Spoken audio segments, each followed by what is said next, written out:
রাজধানী উন্নয়ন কর্তৃপক্ষের আওতাধীন পূর্বাচল নতুন শহর প্রকল্প এলাকায় ডিএমপির 4টি থানা, 6টি তদন্ত কেন্দ্র এবং 2টি পুলিশ লাইন স্থাপনের জন্য নীতিগত সিদ্ধান্ত হয়েছে বলে জানালেন আইজিপি মোহাম্মদ আলী হোসেন ফকির। এছাড়াও 3টি ডিসি অফিস স্থাপনের কার্যক্রম চলমান রয়েছে বলেও জানিয়েছেন তিনি। সকালে পূর্বাচলে পুলিশ ক্যাম্পের উদ্বোধনী অনুষ্ঠানে এসব কথা বলেন পুলিশের মহাপরিদর্শক।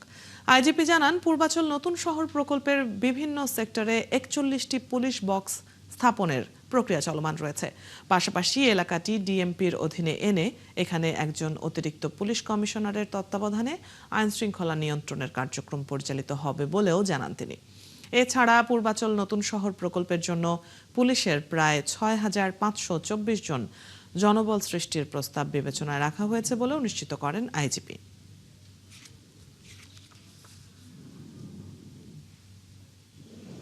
পূর্বাচলে রাজুকের মেকানিক্যাল স্টকইয়ার্ডে বরকাও পুলিশ ক্যাম্পের শুভ উদ্বোধন পূর্বাচলকে কেন্দ্র করে বর্তমান সরকারের সুদূর প্রসারী চিন্তাভাবনার পরিচয় বহন করে।